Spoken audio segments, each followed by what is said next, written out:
안녕하세요. 저는 인천에 살고 있는 50대 중반의 여자입니다. 사연들을 읽어보다 저도 정말 막장 드라마에서만 보던 황당한 일 겪은 적 있어 이렇게 글을 남겨봅니다. 제가 이런 글을 쓸 줄은 상상도 못했었지만 어디에다 하소연할 곳이 없어서 이렇게 익명의 힘을 빌어 사연을 보내게 되었어요. 저는 정말이지 다시 태어난다면 시월드와 남아선호 사상이 없는 나라에 살고 싶습니다. 저희 시댁은 시월드 중에서도 역대급 시월드인 것 같아요. 시어머니께서는 아들이 아니면 아예 사람 취급을 하지 않으셨어요. 본인도 여성이면서 왜 이렇게 딸을 싫어하셨는지 모르겠습니다. 저와 동서는 비슷한 시기에 임신을 하게 되었어요. 저희가 임신하기 전까진 그렇게 시월드가 심하진 않았었거든요. 그래서 어머님이 남아선호 사상이 심한 분인 줄 몰랐어요. 하지만 임신을 한 기점으로부터 시어머니께서 본격적으로 시동을 거시더라고요. 한 번은 시어머니께서 꿈을 꿨는데 호랑이가 나왔다고 하시더라고요. 보통 호랑이 꿈은 태몽인데 그 중에서 아들 태몽이라고 하더라고요. 그러면서 저희 중에 소식 없냐고 물어봤었는데 동서가 최근 들어서 속이 자주 안 좋았대요. 시어머니께서는 임신일 수도 있으니 당장 가서 검사를 받아보라고 하셨어요. 그래서 동서가 병원에 갔는데 임신 5주차였다고 하더라고요. 시어머니는 동서가 아들을 가졌다면서 무척이나 좋아하셨어요. 그리고 이틀 후 시어머니께서 제게 전화를 거셨더라고요. 또 꿈을 꿨다고 하시면서 분명 태몽이라고 하시는 거예요. 첫째야, 혹시 무슨 소식 없니? 내가 꿈을 꿨는데 아무래도 태몽인 것 같구나. 둘째는 이미 임신했으니 이 꿈은 첫째 네 태몽인 것 같은데. 저요? 저는 속도 괜찮고 아무렇지도 않아요, 어머님. 혹시 어머님 주변에 임신하실 만한 사람 없으세요? 내가 꾼 태몽이 복숭아 태몽이라 딸아이 태몽 같거든. 나도 이게 다른 사람 태몽이었으면 좋겠는데 주변에 임신할 사람이라고는 첫째 너밖에 없어. 그래요? 아무 증상이 없긴 한데 일단 병원 가서 검사 받아볼게요. 제가 나중에 병원 갔다 와서 다시 연락드릴게요. 저는 시어머니의 전화를 받고 병원에 갔더니 정말 임신을 했더라고요. 그래서 바로 시어머니께 전화를 드렸었어요. 어머님, 저 첫째인데요. 정말 말씀처럼 임신이라고 하더라고요. 저도 동서랑 똑같이 이제 5주 차래요. 꿈이라는 게 참 신기해요. 정말 임신인 거야? 안 되는데. 그 꿈은 딸 나는 꿈인데 왜 임신인 거야? 검사 다시 해봐라. 분명 잘못됐을 것이야. 왜 그러세요? 임신하면 좋은 거 아닌가요? 손자든 손녀든 다 어머님 핏줄인데 딸이면 어떻고 아들이면 어때요? 첫째 너 지금 무슨 말을 한 거냐? 당연히 아들을 낳아야지. 딸 낳아서 뭐해? 딸은 아무짝에도 쓸모가 없어. 됐다. 그만 끊어마. 저는 임신을 했다고 하자 시어머니께서 목소리가 변하는 걸 느끼고 불안했어요. 그리고 설마 하던 일이 저에게 일어나고 말았어요. 제사를 하든 명절이 오든 아들 가진 동서는 아무것도 손도 대지 말라고 하더니 필요한 모든 일은 딸을 가진 저에게 다 시키시더라고요. 임신하고 첫 명절이 다가왔을 때였어요. 전날부터 시어머니께서 저를 불러서 음식을 만들어야 한다고 당장 오라고 하더라고요. 저희는 이때까지 명절 당일 아침에 시댁으로 갔었단 말이에요. 그런데 이번에는 전날부터 오라고 난리시더라고요. 시어머니의 호출에 시댁에 갔더니 모든 음식을 정말 저보고 다 하라고 하시더라고요. 몸이 조금 약해서 임신 중에 무리하면 안 된다는 말을 들었던 저는 시어머니께 말씀드렸었죠. 어머님, 제가 몸이 약해서 병원에서 임신 중에 무리하면 안 된다고 하더라고요. 그래서 이 많은 음식을 저 혼자서 하긴 무리가 있을 것 같아요. 뭐라고? 너 지금 뭐라 그랬어? 그럼 이 음식들 다 나보고 하라는 말이냐? 임신한 게 뭐가 대수라고? 나도 임신했을 때 이런 거 다 하고 그랬어. 아니 어머님, 저희 원래 당일 아침 일찍 와서 다 같이 음식 만들었잖아요. 근데 이번엔 왜 저 혼자 하라고 하시는 거예요? 동서도 있잖아요. 딸 가진 주제에 왜 이렇게 말이 많아? 시애미가 하라면 군말 않고 하는 거지. 그리고 네 동서는 귀한 아들 가졌는데 몸 조심해야지. 우리 손주 떨어지면 어떡하려고 일을 시키니? 어떤 말을 해도 시어머니와는 말이 통하지 않을 것 같아서 그냥 포기하고 음식을 만들기 시작했어요. 음식을 다 만들고 나니 무리하긴 했는지 아랫배가 살살 땡기더라고요. 다행이라고 해야 하는 건지 시댁이랑 저희 집이랑 가까워서 음식 만들어 놓고 곧바로 집에 와서 쉬었어요. 그러다 명절 당일이 되니까 전날 혼자 고생해서 그런지 몸이 말이 아니더라고요. 남편은 제 상태를 보더니 자기가 말 잘하겠다고 집에서 쉬고 있으라고 하더라고요. 이제 눈 좀 붙이려고 하는데 휴대폰에 전화가 얼마나 오던지 불이 날 지경이더라고요. 손가락 까딱하기도 힘들어서 계속 무시하려고 했는데 안 받으면 받을 때까지 할 기세더라고요. 그래서 누군지도 확인 못하고 받았는데 받자마자 시어머니의 찢어지는 목소리가 제 귀를 강타했어요. 너 지금 시애미가 만만해? 그 일 조금 했다고 아프다는 핑계대고 안 와? 나랑 어디 한번 해보자는 거야? 당장 집으로 튀어와! 어머니, 말씀은 바로 하셔야죠. 제가 일을 조금 하다니요. 홀몸도 아닌데 거기 있는 많은 음식들 다 저 혼자서 만들었어요. 저 진짜 몸이 안 좋아요. 시애미가 말하는데 말대답을 따박따박해? 네 애미가 그렇게 가르치든? 어디서 이런 싸가지 없는 게 우리 집안에 들어온 거야? 죄송한데요. 저 진짜 못 가요. 그리고 제 욕하는 건 상관없는데 저희 엄마 욕하지 마세요. 어디 가서 욕먹을 짓 하신 적 없는 분이세요. 이게 진짜 미쳤나? 야, 당장 안 와? 내가 너네 집 다 엎어버리기 전에 당장 와! 저는 결국 어쩔 수 없이 안 쑤시는 곳이 없는 몸을 이끌고 시댁으로 향했어요. 제가 시댁에 들어서자마자 시어머니에게 뺨을 맞고 쓰러졌어요. 남편은 놀라서 이게 무슨 짓이냐고 시어머니한테 소리치고 난리였죠. 저는 얼얼한 뺨을 붙잡고 가만히 앞을 봤는데 동서가 거실에서 과일을 먹으면서 저를 쳐다보고 있더라고요. 그리고 저와 눈이 마주치자 시어머니를 말릴 생각도 하지 않고 조용히 제 눈을 피하더니 과일을 마저 먹더라고요. 어떻게 똑같이 임신을 했는데 이렇게 대우가 다른지 눈물이 나더라고요. 남편은 저를 일으켜 세우고 그대로 시댁에서 나왔어요. 몸도 안 좋다면서 여길 왜 왔어? 내가 잘 말해준다고 했잖아. 엄마도 당신 어제 고생 많았다는 말만 하고 아무 말 안 하던데 갑자기 왜 저렇게 화를 내시지? 고생 많았다고 했다고? 나 참. 어머니가 글쎄 나한테 전화해서 시어머니 만만하게 보냐고 우리 엄마 욕까지 하면서 당장 오라고 소리를 질렀어. 뭐? 엄마가 진짜 그랬단 말이야? 언제 통화하셨지? 내가 잠시 나갔을 때 전화하셨나? 내가 당신 아프다고 했을 땐 진짜 별 반응 없으셨어. 지금 내가 딸 가졌다고 저러시는 거야. 봉선은 아들 낳았다고 업고 다니시려고 하고 어제도 나 혼자서 그 음식들 다 만들었어. 뭐? 그게 진짜야?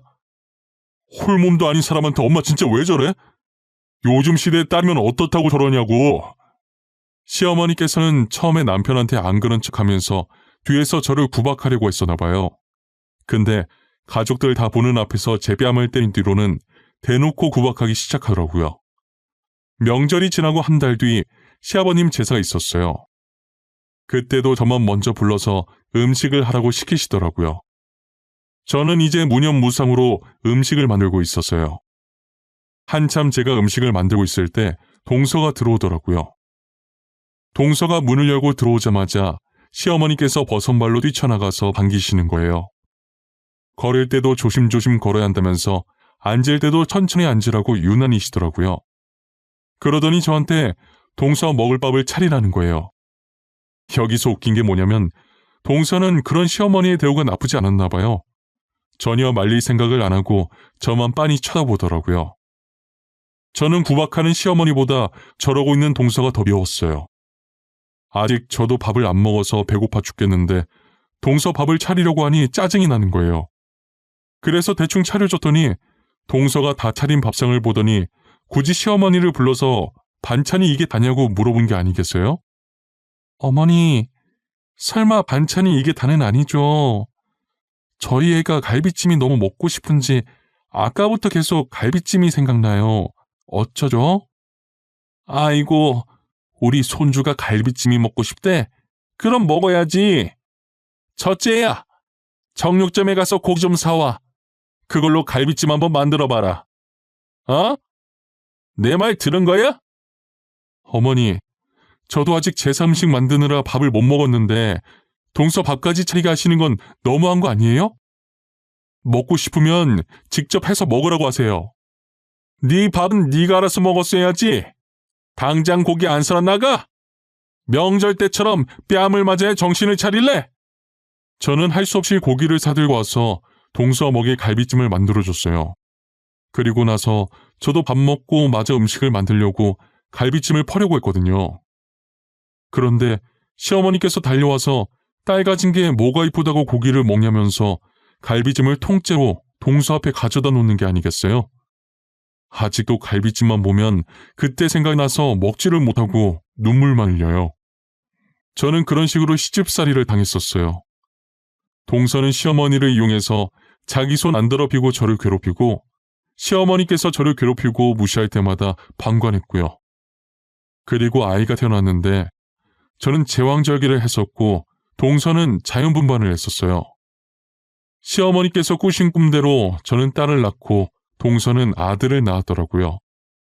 저는 아이가 태어나는 순간까지도 딸 낳아놓고 자연분반도 못했다고 구박을 배로 받았어요. 그 뒤로 시어머니께서는 동서 아들만 손자라고 하고 저희 딸은 쳐다도 보지 않았어요. 당연히 시집살이도 온전히 딸 낳은 제 몫이었고요.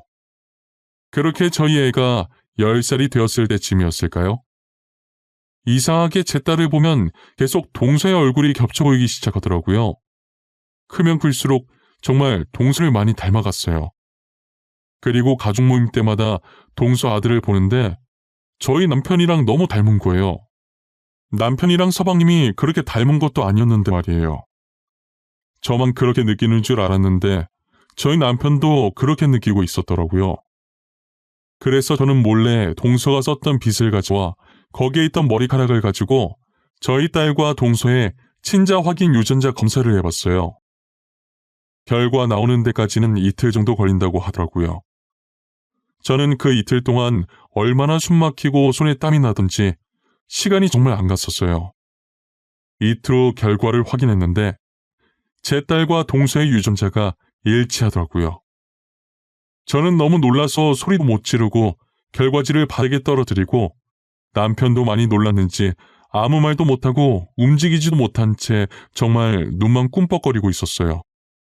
저는 할 말 있다며 가족들을 죄다 불러 모았어요. 그리고 제가 조용히 유전자 검사 봉투를 바닥에 내려놓았어요. 동서는 봉투를 보자마자 굉장히 당황해 하더라고요. 네가 뭔데 우리한테 모여라 말아 명령하는 거야? 할 말? 무슨 할 말? 어디 드러나 보자. 이 봉투 쪼가리가 뭐 어쨌는데? 동서, 내가 말할까 동서가 말할래? 아무래도 동서는 이게 뭔지 아는 눈치인데 그래도 본인 입으로 말하는 게 모양새가 더 좋지 않겠어? 그래, 우리 둘째가 한번 말해봐. 이게 도대체 뭐길래 이러는 거야? 유전자 검사라고 적혀 있는데 누가 누구랑 유전자 검사를 해다는 거냐? 그게 어머니 사실 제가요. 형님 정말 죄송해요. 저도 무서워서 그랬어요. 정말 그러면 안 되는 거 아는데 저도 구박받는 게 너무 싫었어요. 지금 뭐라고 하는 거야? 첫째, 네가 알아듣게 다시 말해봐라. 내가 둘째 말을 도저히 못 알아듣겠구나. 이거 저희 딸이랑 동서 유전자 검사 결과지예요. 아무리 봐도 지우가 동서를 너무 닮은 것 같길래 해왔는데 글쎄 동서랑 지우 유전자가 일치하더라고요. 뭐? 그게 무슨 소리야? 지우랑 둘째랑 유전자가 일치하다니? 그러면 지우가 둘째란 소리니? 그런 거야? 둘째, 네가 입이 있으면 말 좀 해봐라. 죄송해요, 어머님. 저도 어머님 꿈만 믿고 아들인 줄 알았어요. 그런데 제가 딸을 낳았더라고요. 형님 구박받는 거 보니까 저도 당하고 싶지 않아서 그만. 알고 봤더니 분만하고 의사가 동서한테 이쁜 공주님이 태어나다고 했다는 거예요. 그런데 제가 시집살이 당하는 것을 보고 이제 자기가 당할 것 같다는 생각에 무서워서 서방님이랑 짜고 제 아들이랑 자신의 딸을 바꿨다고 하더라고요. 제가 마취가 깨기 전에 서방님이 신생아실에 가서 딸 보는 척하면서 옆에 나란히 누워있던 제 아들의 발치와 자신의 딸 발치를 바꾼 거예요. 시댁 식구들은 이 사실을 알고 난리가 났어요. 동서는 시집살이가 너무 싫었다고 울면서 잘못했다고 빌더라고요. 저는 제 딸이 동서 딸이었다는 건 둘째치고 아이를 낳고도 시어머니 용해서 저를 괴롭혔었거든요. 이건 본인 행동에 대해 죄책감이라고는 전혀 찾아볼 수 없는 짓인 거잖아요. 솔직히 구박받고 싶지 않은 건 당해본 저도 공감을 해요. 하지만 죄책감도 없이 저를 괴롭힌 걸 생각하면 도저히 동서를 용서할 수 없었어요. 남편이 동서와 서방님에게 정말 단단히 화가 났더라고요. 이때까지 시집살이 때문에 남편이랑 어머님이 많이 싸웠었거든요. 시어머니도 자신을 속였다는 것에 화가 나 있는 상태였어요. 나 절대 이대로 넘어갈 수 없어. 나 너네 당장 고소할 거야. 고소해서 우리 집사람 정신적 피해 보상 받아낼 거니까 준비하고 있어. 아주머님, 정말 죄송해요. 저도 너무 무서워서 그랬어요. 제발 한 번만 봐주세요. 네? 제가 오죽하면 그런 짓까지 했겠어요. 시집살이가 무서워서 지금 범죄를 저지른 거야? 그런 짓 할 때는 뒷일이 무섭지 않듯? 영원히 안 밝혀질 것 같았어? 형, 한 번만 봐줘, 어? 내가 이렇게 빌게. 평생 형이랑 형수님 받들면서 살게. 그러니까 고소만큼은 하지 말아주라. 사과는 나한테 해야 할 게 아니라 네 형수한테 해야 하는 거 아니니? 너네 때문에 안 받아도 될 온갖 구박을 다 받고 산 형수가 불쌍하지도 않아? 사과는 무슨 사과야? 니네 다 꼴보기 싫으니까 당장 내 집에서 나가! 그리고 첫째야, 내가 그동안 너무 미안했다. 어머님 사과는 필요 없어요. 저 다시는 시댁 안 올 생각이거든요. 그리고 동선애한테는 제가 정신적 피해 보상을 받아야겠어요. 남편과 저는 그 뒤로 동선애를 고소하고 혐의가 유죄로 인정되어 정신적 피해 보상을 받아낼 수 있었고 동서와 서방님은 징역을 살게 되었어요. 그리고 이제껏 제 딸이라고 생각하고 키웠었던 동서 아이는 시어머니께서 키우시고 저희 아들은 다시 남편과 제 품으로 돌아올 수 있게 되었어요. 10년 만에 모든 것이 제자리에 돌아왔습니다. 시어머니께서 동서 아이를 보면 계속 동서가 생각나서 미우셨는지 시댁에 놀러갈 때마다 아이를 쥐잡듯 잡고 계시더라고요. 아이는 여전히 저를 엄마라고 부르며 자기를 괴롭히는 할머니를 피해 제 뒤에 숨곤 했습니다.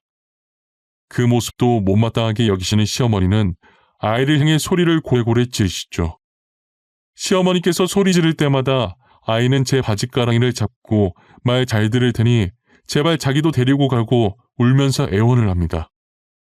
저는 그 모습을 볼 때마다 어찌해야 할지 몰라 얼마나 마음이 아프던지요.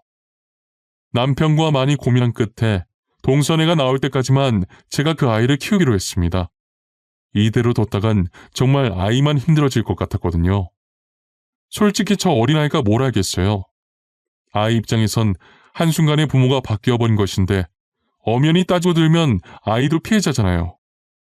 그렇게 저희는 2년 동안 아이를 예전처럼 친자식이라고 생각하고 아들과 똑같이 사랑해주며 키웠어요. 하지만 2년 동안 키우게 될 줄 알았던 아이를 저희가 계속 키우게 되었어요. 동선에는 출소하고 아이를 데리고 가는데 이제 시댁에서 저 대신 동서가 온갖 구박을 다 받으니 자기가 한 짓을 반성하지 않고 괜히 딸아이를 탓하면서 그렇게 못살게 군다고 하더라고요. 아이가 울면서 도저히 동서랑은 못 살겠다고 하는 통에 어쩔 수 없이 아들과 쌍둥이처럼 키우고 있어요.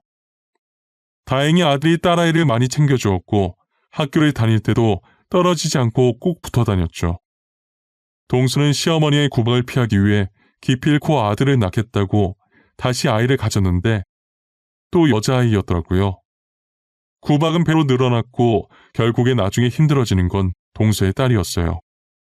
현재 저희 아들은 의대를 가서 인턴 생활 중이고 딸은 법학과를 다니고 있어요. 딸이 얼마 전에 경찰 공무원 합격을 하고 곧 졸업을 앞두고 있는데 동서가 딸을 찾아갔다고 하더라고요. 경찰 된다는 소식을 듣고는 딸한테 다시 자신과 같이 살자고 했대요. 뻔뻔하게 그래도 자기가 친엄마고 동생도 키워야 하지 않겠냐고 하면서요. 딸은 이제껏 해준 게 뭐가 있냐고 한 번도 동서를 엄마라고 생각한 적 없다고 단칼에 거절했다더라고요. 동서가 몇 번이나 딸을 찾아갔던 것 같았어요. 저도 몰랐었는데 딸이 갑자기 휴대폰 번호를 바꿔서 알게 되었어요. 그러다 딸은 본인이 직접 자신의 친엄마를 신고한 지경까지 이르러서요. 자기가 잠시 동서랑 살았을 때가 생각나서 동서를 찾아갔다더라고요. 아니나 다를까 동생도 딸이 당했던 것을 그대로 당하고 있었대요. 혹시라는 마음에 동생 옷을 살짝 올렸는데 등에 멍자국이 선명했다더라고요. 그래서 증거 사진으로 다 찍어놓고 병원에 가서 진단도 받아서 동서를 고소했다고 했어요. 고소장을 받은 동서는 이게 무슨 불효냐며 반성은커녕 오히려 교육 차원이었다고 뻔뻔하게 나오더래요. 딸은 그 모습을 보고 역시 사람은 고쳐 쓰는 게 아니라며 혀를 찼다고 하더라고요. 결국 동서는 또다시 징역을 살게 되었습니다. 딸은 동서에게 교도소가 정말 잘 어울린다고 두 번째니까 적응은 잘하겠다며 비아냥 그려주고 재판장에서 나왔다고 했어요. 저는 딸에게 동생은 어떻게 할 거냐고 물어본 적이 있었어요. 지우야, 동생을 어떻게 할 생각이니? 너가 키울 생각인 거야? 엄마가 너네 둘이 살 집이라도 알아봐 줄까? 아니야, 엄마. 나 동생이랑 같이 안 살아. 내가 친언니로서 해줄 수 있는 건 여기까지야. 같이 살았던 적 없어서 정도 없는데 뭐. 그리고 작은 아빠 살아있는데 굳이 내가 뭐하러 걔를 키워? 가끔 너 보면 냉정하게 결단 내리는 게 동서 딸이 맞긴 해. 피는 못 속인다는 말을 이럴 때 쓰는 건가 봐. 아, 엄마. 난 엄마 딸이야. 그 아줌마는 모르는 사람이야. 나보고 다시는 그 아줌마 딸이라고 하지 마. 진짜 기분 나빠. 그 피가 지금 내 몸에 흐르는 것도 기분 나쁜데. 알겠어. 내가 미안해. 우리 지유, 내 딸 맞지? 애지중지 키운 내 딸. 앞으로 그런 말 진짜 안 할게. 이제 그 집구성 얘기도 안 할게. 저희 딸은 동서의 동망권에도 질색팔색을 합니다. 어렸을 때 받은 상처가 계속 생각날 텐데 그래도 이렇게 씩씩하고 멋있게 잘 커준 것이 얼마나 대견하고 기특한지 모릅니다. 가끔 딸을 안 데리고 왔으면 어쩔 뻔했나 싶을 때가 많아요. 다정하긴 하지만 무뚝뚝한 아들에 비해 딸이 애교도 많고 제가 힘든 걸 딱 알아차리고 기분 좋아지게 해주려고 강아지처럼 제 옆에 꼭 붙어서 제잘제잘 거리고 있거든요. 저는 지금 이대로가 너무 행복합니다. 아들도 딸도 지금처럼만 서로에게 의지하며 잘 지냈으면 좋겠어요. 그리고 동서가 출소했을 땐 제발 정신 좀 차렸으면 좋겠네요. 제 사연은 여기까지입니다. 지금까지 들어주신 모든 분들 올 겨울 사랑하는 사람들과 따뜻하게 보내시고 새해를 맞이하여 하고 싶으셨던 일들 있으시면 두려워하지 말고 해보시길 바랍니다. 그리고 지금 하고 계신 일들도 대박 나시길 기원할게요. 모두 행복하세요. 감사합니다.